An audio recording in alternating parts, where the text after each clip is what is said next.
बिल्कुल, आपने ठीक कहा। देखिए, जब हमारे जो 12 ज्योतिर्लिंग है, उनका एक स्तोत्र है। सबसे सर्वप्रथम सोमनाथ लिंग का ही नाम आता है। सौराष्ट्रे सोमनाथम च श्रीशैले मल्लिकार्जुनम उज्जैन्यम महाकालम ओमकारम अमलेश्वरम। ऐसे हमारे 12 ज्योतिर्लिंग है और सोमनाथ जो लिंग है, वो साक्षात हम समझते हैं भगवान शंकर का वहाँ पे वास है। इसीलिए हमारे माननीय प्रधानमंत्री जी की आस्था सोमनाथ पे है, उनकी आस्था केदारनाथ पे, उनकी आस्था जो है वाराणसी में भी है। तो हमारे माननीय प्रधानमंत्री जी जहाँ है वहाँ सब संभव है। बिल्कुल, ये बहुत हमले हुए हैं और उसमें जितना भी सोना था, जो भी हीरे जवाहरात उसमें थे, वो सब ले गए थे।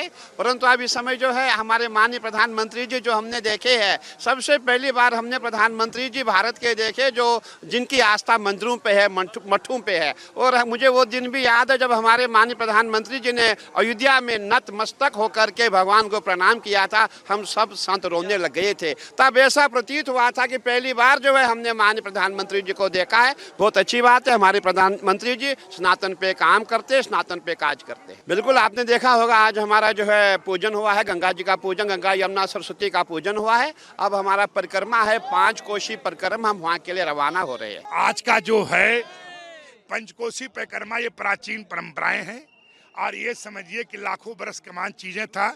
जैसे आप जानते, गणेश भगवान ने पहले किया था, फिर स्वयं भगवान भारद्वाज की माया छाए थी और कहीं न कहीं भारद्वाज भगवान की कृपा से ये सब परिक्रमा यहाँ के मालिक हैं और जो कि आज आप समझते हैं कहीं न कहीं प्रवेश करते हैं। हम लोग मानते हैं कि नारायण जो हमारे बाल से करोड़ों गुना ज्यादा जो सूक्ष्म है। इसी तरीके से जो आप देख रहे हैं, इस मेला का अध्यक्ष त्रिवेणी स्वरूपनी कमिश्नर साहब अध्यक्ष जी और हमारे मेला अधिकारी तमाम वर्कर लगे हुए जो आप देख रहे हैं। ठंडी के महीने में रात को 12 बजे में आता हूँ, 1 बजे में आया तो इन्हें कहाँ पाया? जल के अंदर।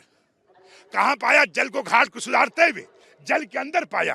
तो इन्हें हम प्रणाम करता हूँ। जितने भी नेकपाल लगे हैं, जितने और लगे हैं, जितने भी ये हैं, ये कहीं न कहीं देवताओं के अंश के अवतार हैं। ये तपस्या कर रहे हैं, ये सब दिव्य पुरुष आत्माएं हैं। इसलिए हर में, हम में, तुम में, नारायण खड़प खम में, सब में उनको प्रणाम करते हुए, आदर करते हुए, उनका सबका अभिनंदन करते हुए, उनसे सभी को आशीर्वाद की कामना करता हूँ। जय प्रयागराज भगवान की जय। आप जानते हैं, आपको जुल्म सहने का अभ्यास हो गया है। आज का दिन ठीक नहीं था और ठीक समय सवाल भी नहीं है और ठीक भी है। 1 मिनट, कोई बात, घबराइए मत। कहने का अर्थ अब तो विषय आ गया है ना। किसी चीज को हम चाहता हूं सामने न आए तो अच्छा है, और आने के बाद उत्तर बनता है। इस तरीके से यहाँ भी जो आप देख रहे हैं, जो सोमनाथ की माया थी यहाँ भी थी, क्योंकि यहाँ भी लिखित परिक्रमा ये रुकी हुई थी और हमारा प्राचीन काल से संघर्ष था। चाहे मुलायम सिंह जी रक्षा मंत्री थे, चाहे राजनाथ सिंह जी को मतलब यहाँ मतलब मुख्यमंत्री थे, अग्रवाल धर्मशाला में 3 घंटा वार्तालाप हुई थी। और ऐसे अनेक प्रकार से लोगों से इंदिरा गांधी से लेकर मांग करते थे कि अच्छे बट में जाने दिया जा, हम उग्रवादी नहीं हैं, राष्ट्रद्रोही नहीं है, कोई और नहीं है। क्यों? अंग्रेज हमसे डरता था, मुगल हमसे डरता था कि हमारे खिलाफ कोई षड्यंत्र करेंगे, आपके रहेंगे। इसलिए आपसे अपेक्षाएं हैं कि हमें अच्छे वोट जाने दिया जा। अगर ये था कि हमें सुरक्षा का हवाला देकर जाने नहीं दिया जाता था। पर ये मैं धन्यवाद करता हूँ, अमित भाई का यहाँ पूजन हुआ, वो अध्यक्ष जी का पूजन हुआ। उनसे मैंने कहा प्रयाग की तरफ आपका ध्यान आकर्षण करता हूँ। गुरु पूर्णिमा पे पूजन हुआ, त्रिवेणी संगम पे पूजन हुआ। जोगी जी से भी आग्रह किया गया कि इसको विधिवत आरंभ किया जा। तो ये उत्तर प्रदेश के मंत्रिमंडल के और जोगी जी का मैं धन्यवाद व्यक्त करते हैं, राजनाथ सिंह जी का, अमित भाई जी का, कि प्रयाग खुला। अब प्रयाग खुलने के बाद जो पीड़ा था कि हाई कोर्ट के अलावा तीर्थ ही दिखते ही नहीं था। क्यों? जब प्रयाग स्टेशन पे आते थे और 10 लाश बकरे की लाट कटी हुई वो लटकी रहती थी, तो कलपवासी हमसे बोलते थे तुम्हें डूब मरना चाहिए, तुम्हें जीने का हक नहीं है, तुम बोल नहीं सकता है, कैसा यूरिया फैक्ट्री खाता हकता रहता है। तो हमें बहुत दुख होता था। इस कारण से मैं अपनी पीड़ा जो थी, मैं सबसे कहा, सबसे आग्रह किया। और आज आप देख रहे हैं अंडमान से दाएं बाएं। और गणेश जी से मैंने कहा कि चुनाव जीतोगे जरूर, अगर संकल्प करो कि पहला प्रस्ताव क्या होगा कि यह अंडमान सरस्वती गंगा किनारे आइए, इधर आइए। पहले इनसे मैंने कहा मेरे मित्र भी हैं, क्योंकि इन्हें केशव भाई ने कहा था। केशव भाई किसने कहा था? प्रधानमंत्री पीएम ने, कि जहां शंकराचार्य स्तुति किया वहां जाइए।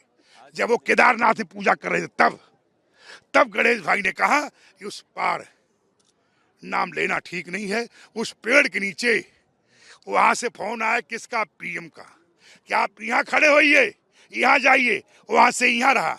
तो यहाँ तक कुछ लोग जानते हैं जहाँ की नाम लेना भी हम लोग का। तो इसलिए ये हमारा धर्म हमेशा चुनौतियों का, विशेष स्थितियों परिस्थितियों का मुकाबला करते हुए जीतते, लड़ते, मरते और चीरते फाड़ते हुए सोमनाथ मंदिर था, है, रहेगा। और कंडवा न थे, न है, न रहेंगे। ये ध्यान रखना। ऐसे प्रयाग की भूमि थी, एक से एक आतिताई आए। कोई मान सकता था कि उल्टा किला के बाद कोई यहाँ कोई बैठ सकता है? कोई गणेश जी भी आ सकते हैं, कोई कल्पना भी कर सकता था, कोई सोच भी सकता था। अगर प्रयाग की इच्छा नहीं, उसकी इच्छा है कि कोई व्यक्ति भी आ सकता है जिसके बारे में कल्पना नहीं कर सकते हैं। इसलिए हम लोग तो सिद्धांत के हैं कि हर में नारायण को देखने वाले हैं। चाहे वो मेढक का भी नाम क्या? हरि है। सर्प का नाम भी हरि है। बंदर का नाम भी हरि है। तो किसमें हरि नहीं है, इसको पहचानना है।